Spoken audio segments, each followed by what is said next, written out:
Today we're going to do a video on how to do a disc brake conversion on your 14 bolt full floater.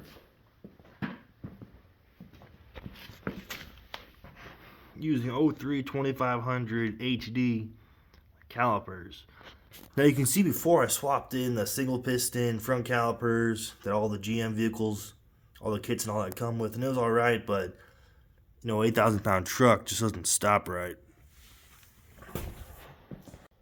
So here you can see that all the kits will come with, like, I think Eldorado front caliper and all that.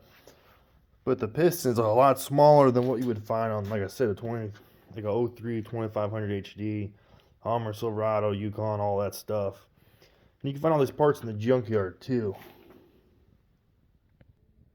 Now what I did before, I went hunting in the junkyard, I bought calipers and all the stuff, brake rotors. With the prices nowadays, you're most barrel spend 120 bucks. Bought all Detroit axle, brand new calipers, rotor, brake pads about 40 bucks. Then also, if you have a dually, you want to make sure that you buy the wider rotors. They're actually a lot deeper than what you would find on a single wheel truck. You can see how much farther back they're recessed in there. If you do single wheel rotors, they won't clear your dually wheels. Now this conversion is kind of a homemade deal. I'm sure some of you guys at home can do all this stuff. It is going to require some welding. But what we're going to do is you're going to cut out the bracket yourself to bolt to this 2500 brake caliper. The other kits come with all this stuff, and I don't know, I think it's all garbage.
You can see here, through methods of extreme precision, this is what we ended up with.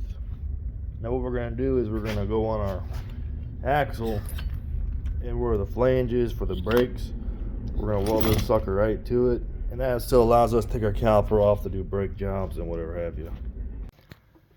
Now if you have drum brakes from the factory, which imagine you would with your 14 bolt dually axle, you're going to want to remove all that shit. And then, there's a bunch of video on how to put the rotor on the hub and all that. Preferably, if you're trying to find one of these axles, try really hard to get slip-on rotors. If you got this style where the stud goes through the back side of the hub, it's just a big pain in the ass, really. So we got that tacked on there. Got it centered up on there. We'll go ahead and burn it in. Another thing, too, is if you're converting to these calipers, what we can do is use AN3 line. Come here, T-valve, you can get the adapters and all that stuff. I think it's losing 24 threads or something like that. Just makes it a lot easier. Factory lines would hook up to it though. So we're gonna go ahead and burn that in the rest of the way. Like I said, it's very important. Make sure you keep it all centered up, and with the rotor on there, if you use a MIG welder, you'll have enough room to burn it on the inside some too. You see we got it all on there. Definitely stop way better than those other single piston brakes. The only issue with this is you're gonna lose your parking brake, so we have to figure something else about that. This will work good for off-road use.